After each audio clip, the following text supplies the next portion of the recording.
नमस्कार दोस्तों, हम पूजा जौनपुरिया आज एक नाचे पर के गीत लेके आए हैं। तो चलो सुनत जजा जैसन हो कमेंट में लिखत जाया।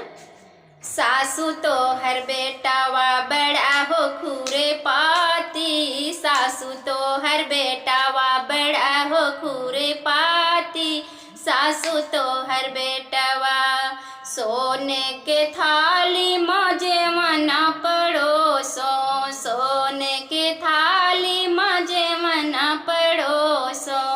जेवना न जेवई बुतावई दिया बाती, सासू तो हर बेटावा बड़ा हो खूरे पाती, सासू तो हर बेटावा बड़ा हो खूरे पाती, सासू तो हर बेटवा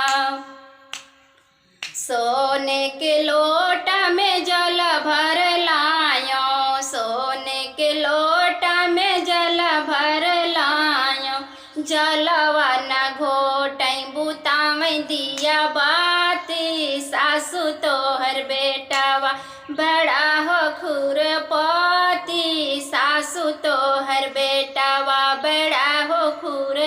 पाती, सासू तो हर बेटावा फूलवा ही चुनी चुनी से जिया लगायो, फूलवा ही चुनी चुनी से जिया लगायो, से जिया न सोवई बुतावई दिया बाती, सासू तो हर बेटावा बड़ा हो खूर पाती, सासू तो हर बेटावा बड़ा हो खूर पाती, सासू तो हर बेटवा।